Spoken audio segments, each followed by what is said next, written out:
My wife's wealthy parents forced me to sign a brutal prenup before our wedding, treating me like hired help. Until their money vanished, my marriage began to crack, and I realized one signature from decades ago was about to change everything. 20 years ago, I, 48 male, was dating this girl Fiona for 2 years, head over heels stupid in love.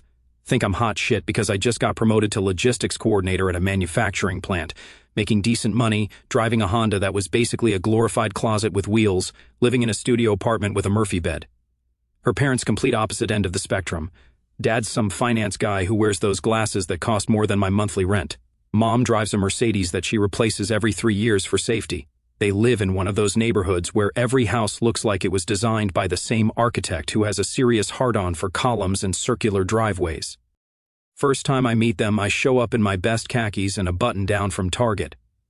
Her dad gives me this handshake that feels like a job interview. "You must be the operations fellow," he says, "like I work in a coal mine." "Buddy, I coordinate logistics, not mine diamonds with my bare hands." Dinner was this whole production. Crystal glasses for water like we're dining with the Queen. 3 forks. Who needs 3 forks? Her mom asks me about my 5-year plan and investment portfolio. "Lady, my investment portfolio is putting $20 in a savings account and hoping my car doesn't die." But here's where it gets good. About 6 months before I propose, her dad pulls me aside at some family barbecue. He goes, "Son, I want to talk to you about protecting assets." I'm thinking he's going to give me stock tips or something. Nope. Dude whips out this leather portfolio, not a folder, a portfolio, and starts talking about prenuptial agreements like he's selling me a timeshare. "It's just good business," he says. "Nothing personal, just protects everyone involved." When I finally propose, ring financed over 18 months because I'm not an idiot. Her parents invite me over for a conversation. I show up thinking we're going to talk about wedding venues or some shit. Wrong again. They've got their attorney there, their freaking attorney at the kitchen table with a binder. Not a folder, not some papers, a 3-ring binder with tabs and everything. This thing looked like it could launch missiles. The lawyer speaking in that monotone voice lawyers use when they're about to screw you, but want it to sound friendly. "This is just standard protection for both parties," he says, sliding the binder across the table like it's a peace treaty. I flip through this thing and it's like reading stereo instructions written by someone who hates fun. Separate property tabbed in blue. Waiver of maintenance. Red tab. Should have been a warning. Infidelity clause. Orange tab. Yeah, they really went there. Inheritance protections. Green tab. The thing even had a table of contents. Her dad's sitting there acting like this is totally normal, like every engagement comes with its own legal seminar. "It's really quite simple," he says. "What's yours stays yours. What's hers stays hers. Clean and easy." The infidelity clause was my favorite part. If either party cheats, and it can be proven by preponderance of evidence, fancy lawyer speak for, "Yeah, we're pretty sure you did it," that person forfeits any claim to attorney's fees. Her mom literally says, "Well, if nobody's planning to cheat, it shouldn't matter, right?"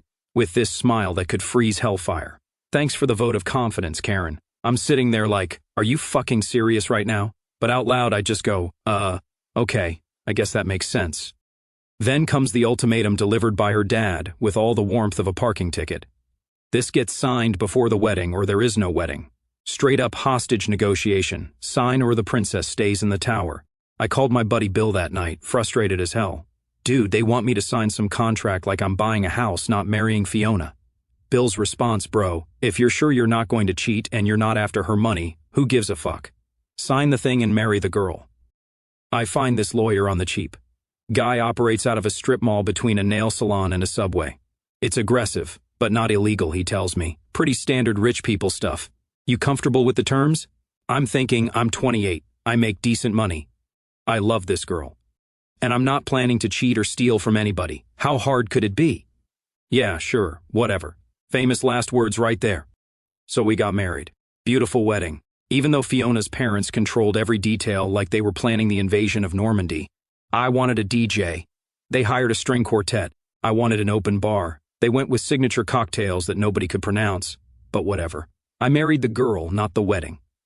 And for the first few years, life was actually pretty great. We moved into this little starter house in the suburbs. 3 bedrooms, 2 baths, built in the 80s, when everyone thought beige was the height of sophistication. But it had a garage, a yard, and neighbors who minded their own business. Perfect. Then the kids started coming. Claire first, then Nate 2 years later, then Luke 2 years after that, then Julia. 4 kids in 8 years because apparently we didn't own a TV or birth control or self-control. My wife wanted to stay home with them and it made sense. So I became the workhorse. Getting up at 5:30, hitting the gym before work because it was the only hour of the day that belonged to me. Promotions came steady. Logistics coordinator, supply chain analyst, logistics supervisor, supply chain manager. Each step up meant more responsibility, more hours, more shit, but also more money. I was that guy who actually read the employee handbook, maxed out my 401k contribution, learned every system inside and out. Not because I loved work, but because I understood math. More hours equals more money equals a better life for the family. The house became our project. Spent weekends at Home Depot, learning how to install ceiling fans and fix leaky faucets because hiring contractors for every little thing is how you stay broke. YouTube University taught me more about home maintenance than my dad ever did. The weeknight routine was clockwork. Come home, help with homework, eat dinner, bath time for whoever was small enough to need it, read bedtime stories, collapse on the couch. Weekends were soccer games, birthday parties, grocery runs, and whatever home improvement project I'd convinced myself I could finish in one afternoon. The mortgage refinancing was beautiful though. Rates dropped. We had equity. Credit score was solid. Went from a 30-year to a 15-year. Payment barely changed. That move probably saved us $100,000 over the life of the loan. Fiona thought I was a genius. Her parents were tolerable during this phase. They'd visit, bring expensive gifts the kids didn't need, make comments about the neighborhood being charming, in that tone that meant anything but. But they seemed to approve of how we were handling things. Her dad even complimented my lawn once. High praise from a guy who pays someone else to cut his grass. The prenup became this weird family joke. "Thank God you two signed that thing," her mom would say at Christmas dinner. "Keeps everything simple." Her dad would nod like it was his greatest achievement, right up there with inventing fire. I'd just smile and change the subject. Fiona was good at the mom thing. I'll give her credit. She ran that house like a military operation. She knew every kid's teacher, every friend's parent, every schedule conflict 3 months in advance. I handled the money, the maintenance, the planning. She handled the logistics, the social stuff, the emotional heavy lifting. It worked. We paid off the house 3 years ago, 12 years ahead of the original 30-year schedule.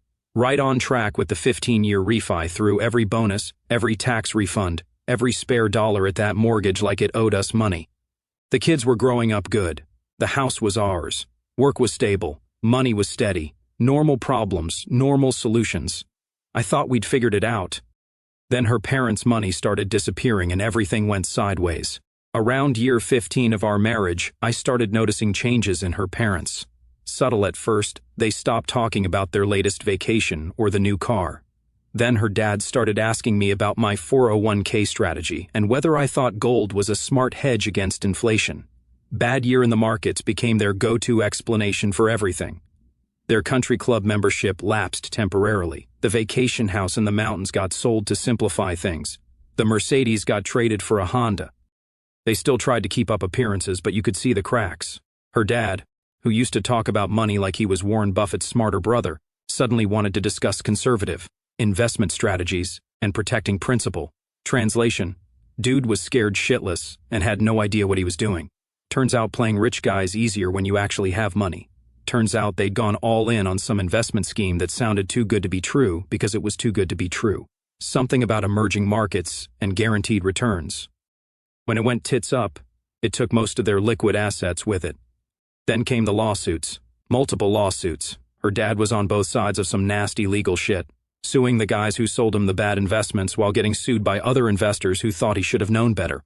Legal fees ate what the bad investments didn't.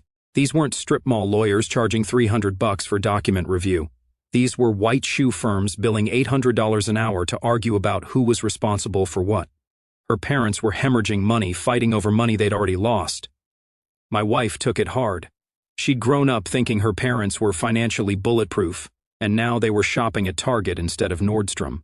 Not exactly a tragedy, but for someone who'd never seen her parents worry about money, it was like watching Superman get his ass kicked. She started spending more time helping her parents, which really meant sitting around their house talking about the good old days and complaining about lawyers. I got it. Family is family. But it also meant she was home less, engaged less, present less.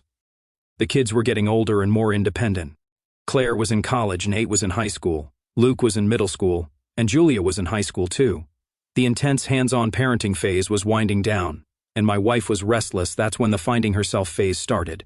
First, it was a book club that met during the day, then yoga classes, then a pottery class, then some volunteer thing at the art museum. All perfectly normal stuff, except she was treating it like a full-time job.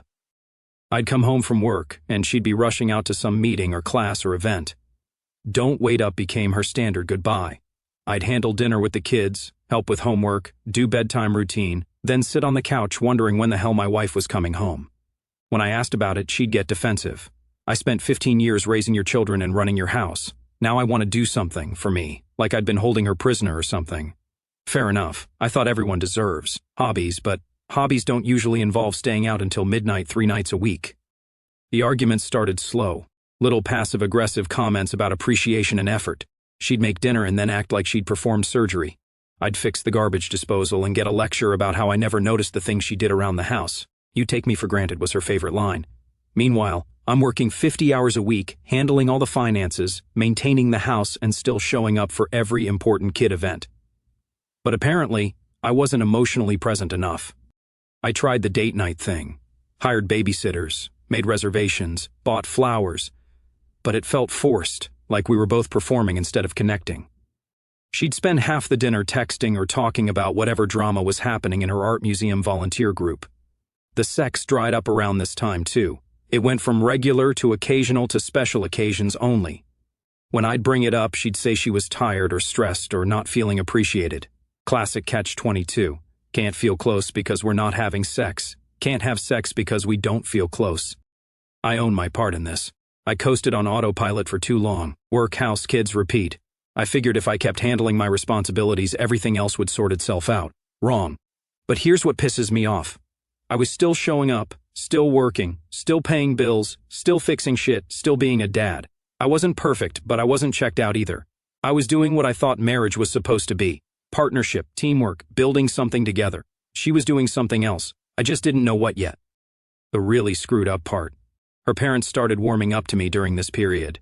They'd always tolerated me, but now they were actually friendly, asking about my work, complimenting the house, talking about how proud they were of the family we'd built. Her dad even said something like, "You've really provided stability for our daughter. That's not easy in today's world." Coming from a guy who used to act like I was lucky to breathe the same air as his daughter, it was weird. You know how in movies the guy always finds out about the affair in some dramatic way? Walking in on them, seeing them at a restaurant, finding a love letter. Well, real life is way more boring. I found out because her phone was buzzing on the kitchen counter while she was upstairs getting ready for another one of her yoga nights. Just a notification lighting up the screen while I was cleaning up after dinner. The preview showed a name I didn't recognize and a photo I'm not going to describe. But let's just say it wasn't from her freaking yoga instructor. I didn't immediately confront her. I didn't scream or throw shit or make a scene. I did what any good operations manager would do. I started documenting.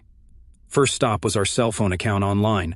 We're on a family plan, so I have access to usage reports. 3 months of records painted a pretty clear picture. Tons of texts and calls to a number I didn't recognize, mostly during work hours. The pattern was obvious once you knew what to look for. Then I checked our credit card statements. Amazing what you miss when you're not looking for it. Business lunches at restaurants I'd never heard of. Hotel charges downtown when she was supposedly at her book club. Little purchases at hotel gift shops, coffee, snacks, stuff you buy when you're killing time between room service and round 2. Find My iPhone was the real goldmine. She'd never turned off location sharing because why would she? We're married, right? No secrets except her yoga studio apparently moved to the Marriott downtown and her book club was meeting at some dude's apartment complex in the afternoons. I printed everything. Built a timeline that would make a prosecutor jealous. Dates, times, locations, expenditures. The whole thing was laid out in a folder. The guy turned out to be some divorced dude she met through her volunteer work. Recently separated, kids every other weekend, the whole midlife crisis package. Found his social media pretty easily, posting pictures of his motorcycle and inspirational quotes about living authentically. Real deep thinker. This one probably has no regrets tattooed somewhere. 3 weeks of surveillance confirmed what I already knew. Tuesday and Thursday yoga, Monday book club, and Friday girls' night were all bullshit. She had a whole second life I knew nothing about. All those late nights, all those mysterious new interests, All those arguments about not feeling appreciated. I'd been trying to fix a marriage that was already over, bringing flowers to a funeral. I called a lawyer the next morning. I walked in with my folder of evidence and a copy of our prenup. She read through everything while I sat there. "How long have you suspected?" she asked. "About a month of knowing for sure. Maybe 6 months of wondering. Good documentation. The prenup is interesting. Waiver of maintenance after the youngest turns 18. And this infidelity clause about attorney's fees. That's not standard language. Her parents' lawyer wrote it." She grinned. "Well, their lawyer just became your best friend. With your youngest at 17 and this level of evidence, you're in an extremely strong position. The question is whether you want to settle or litigate. What's the difference? Settlement is faster and cheaper.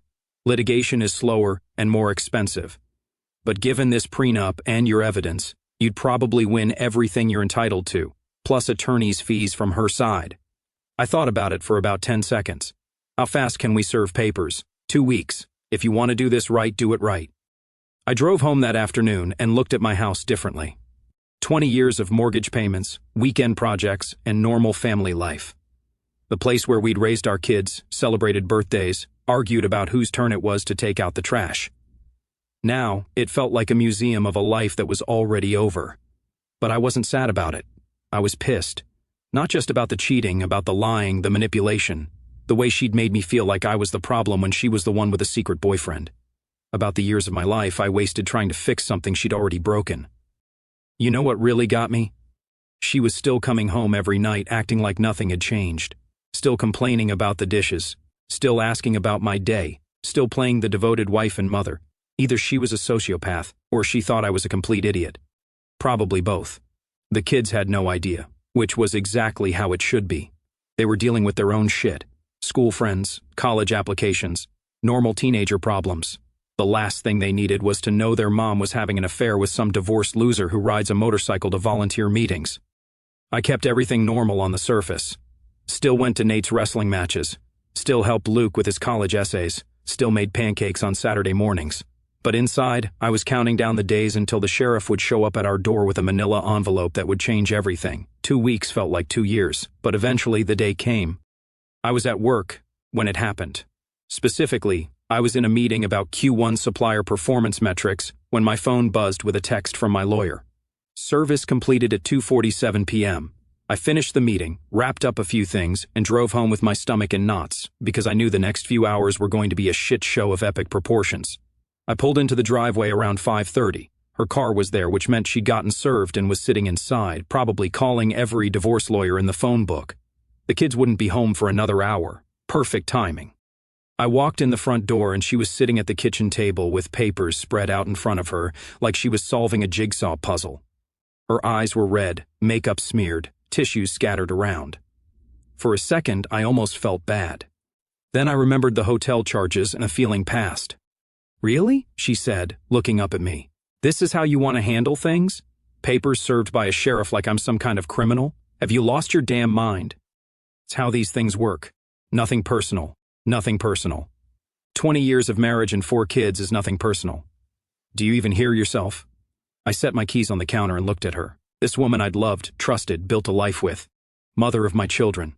Now just another problem to be managed. "We can do this the easy way or the hard way," I told her. "Up to you."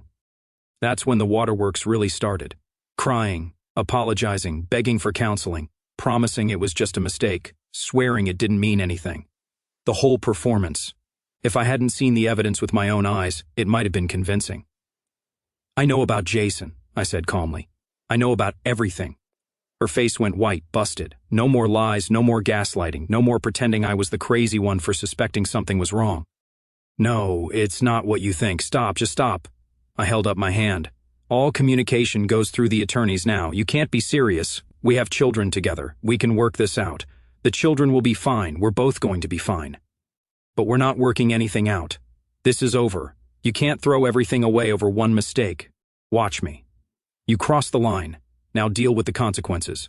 20 years. Doesn't that count for—" "Exactly, Fiona. 20 years weren't enough to teach you loyalty." I went upstairs, changed clothes, came back down, and started making dinner like nothing had happened. She sat at the table crying and making phone calls to her parents, her sister, probably a few lawyers. The kids came home one by one. Julia first, bouncing in from soccer practice, dirty and happy. Then Nate, arguing with someone on his phone about something that happened at school. Finally, Luke, tired from his shift at the restaurant where he worked part-time. Normal family chaos. Someone asking what's for dinner. Someone else complaining about homework. For a few minutes, it felt like any other Tuesday night, except their mom was sitting at the kitchen table looking like someone had died, and I was stirring pasta sauce while mentally calculating how to divide 20 years of accumulated stuff into 2 separate lives. I waited until after dinner. Then I asked them all to sit down at the table. "Your mom and I are separating," I said. "No build-up, no sugarcoating. It's not because of anything you did, and it doesn't change how much we love you. But we won't be living together anymore." Silence. Julia started crying immediately. She was 17, but still the baby of the family. Still believed her parents were invincible. Nate got angry first. "What the hell, Dad? Out of nowhere. It's not out of nowhere. Your mom and I have been having problems for a while. So, fix them," Luke said. He'd been quiet until then, but now he was looking at me like I just announced I was joining the circus. "Work it out. That's what married people do." "Some problems can't be fixed," I told them. "This is one of them. More tears, more questions, more anger." I stuck to the script. "Problems we can't fix. Love you all. Nothing changes for you. We'll work out the details." I promised I'd still be at all their games, concerts, whatever they needed. What I didn't tell them was why. The cheating, the lies, the evidence sitting in my lawyer's office, that was adult business, and they were still kids. Even the ones technically old enough to vote. Fiona just sat there crying, didn't say a word, didn't try to defend herself or blame me or promise the kids we'd work things out. Maybe she finally understood the situation was unfixable. Over the next few days, she tried everything. Crying, begging, bargaining, threatening. She called my parents, my brother, my best friend, anyone she thought might convince me to reconsider. She suggested counseling about 50 times. She promised to end things with Jason. None of it mattered. I'd made my decision with my head, not my heart. The heart part was already over. Had been over for months, maybe years. Now it was just logistics. I moved into the guest bedroom and started living like a tenant in my own house. Separate schedules, separate meals, separate everything. The kids adjusted faster than I expected. Teenagers are resilient as hell when they need to be. But then she started using them as messengers. "Tell Dad we should try counseling. Tell Dad he's being stubborn. Tell Dad he's hurting the family." Classic manipulation shit designed to put me in an impossible position. If I responded to the kids, I was dragging them into adult problems. If I didn't respond, I looked like an asshole who didn't care about his family. She knew exactly what she was doing. That's when I went from separation to full divorce mode. When someone tries to weaponize your kids against you, the gloves come off. Julia's 18th birthday was supposed to be simple. She'd specifically asked for low-key because she was stressed about SATs and didn't want a big production. I should have known better. In my family, simple and no drama are mutually exclusive concepts. First hour went fine. We managed to have normal conversations about Julia's classes, Nate's wrestling season, Luke's plans for summer break. Even my in-laws behaved themselves, though her dad kept giving me these weird looks. Claire was there with her boyfriend. Nice enough guy, but he has that nervous energy of someone who knows he's walked into a family crisis and isn't sure which direction the grenades are coming from. Smart kid, probably the only one reading the room correctly. We ordered pizza from Julia's favorite place. Julia seemed happy, which was the whole point. She's been the most affected by all this shit probably because she's the youngest and still lives at home. Then my wife decided to give a toast. She stood up with her Diet Coke, getting that look in her eyes that meant she was about to say something that would make everyone uncomfortable. I tried to catch her eye, shake my head, anything to signal, "Don't freaking do this here." But she was already in full performance mode. "I just want to say how wonderful it is to have the whole family together for such an important day." She starts looking around the table like she's accepting an award. "Family is the most important thing, and I hope we can always find ways to stay close, no matter what challenges we face." Dead silence. Everyone knew what she was really saying. Nate put his fork down and looked at her like she just started speaking German. Luke shifted in his chair. Julia's face went red. "Mom," Nate said quietly, "please don't do this. Not tonight." But Claire couldn't leave it alone. "What's wrong with wanting the family to stay together?" she asked, jumping to her mom's defense like she always does. "She's just saying she loves us." That's when Julia, sweet, quiet Julia, who never causes trouble, put her pizza slice down and looked directly at her older sister. "Claire, stop. You don't actually want the family to stay whole. You just don't want anyone to find out you've been helping Mom cover up her affair." The silence that followed was so complete, I could hear the refrigerator humming in the kitchen. My in-laws looked like they'd been hit with a stun gun. Luke's mouth fell open. Nate's eyes went wide. Even the boyfriend looked uncomfortable, and he barely knew anyone. My wife tried to say something, but nothing came out, just opened and closed her mouth like a fish. Claire started crying and stammering denials, but Julia wasn't done. "I'm not stupid," she continued. "I've known for months the lies about where Mom was going, the deleted texts, the way you'd cover for her when Dad asked questions. I've been watching this family fall apart while everyone pretended nothing was wrong, and I'm tired of it." Then she got up from the table and went to her room. The room exploded. Claire crying, Fiona trying to explain, my in-laws demanding to know what the hell was going on, Luke asking if someone could please tell him what was happening. Nate just sat there looking like someone had told him Santa Claus was real but also a serial killer. I stood up, grabbed my keys, and addressed the room like I was dismissing a particularly unproductive staff meeting. "Party's over. Everyone needs to leave now." Took me about 3 minutes to clear the house. My in-laws left without saying goodbye. Claire left still crying, dragging her confused boyfriend behind her. Nate went to his room, probably to text his friends and try to figure out what the fuck just happened. Fiona tried to stay and talk, but I told her to go stay at her parents' house for the night. We deal with the fallout tomorrow through our lawyers. I found Julia in her room sitting on her bed looking exhausted. "I'm sorry your birthday got ruined," I told her. "It's not ruined," she said. "I'm just tired of everyone pretending. It feels better to have it all out in the open." Smart kid. "How long have you known?" I asked. "Since last summer. I came home early from soccer camp and saw Mom's car at some guy's apartment complex. When I asked her about it later, she lied. Then I started paying attention to the other lies." "Why didn't you tell me?" She shrugged. "What was I supposed to say? Hey, Dad, I think Mom's cheating on you. You guys needed to figure it out yourselves." I hugged her and told her she was the best thing her mom and I ever did together, which was true. Then I went downstairs thinking about how an 18-year-old had just shown more maturity than anyone else in her family. Nate found me in the kitchen around midnight. "How long have you known about Mom cheating?" he asked. "A few months," and Claire knew. Apparently, he thought about it for a minute. "That's fucked up, Dad." "Language," I said automatically, then realized how ridiculous that was given the circumstances. "But yeah, it's pretty fucked up." That was the last time I spoke to Claire for 6 months. Not as punishment, not to be cruel, but because I couldn't trust her anymore. When someone chooses to participate in deception that destroys their family, they lose access to you. Simple as that. Some people called it harsh. I called it having boundaries. So, here we are, 8 months later. Discovery is wrapped up. Settlement negotiations are going nowhere. And my lawyer is practically salivating every time she looks at our case file. The irony is beautiful. Her parents spent God knows how much money on that prenup to protect their wealth from a gold-digging son-in-law. Then they lost their wealth. Then their daughter cheated. And now that same prenup is screwing her over. Here's how it's all shaking out. Maintenance alimony waived completely. The prenup specifically says no spousal support after the youngest child turns 18. Julia just turned 18, so that window slammed shut. Attorney's fees.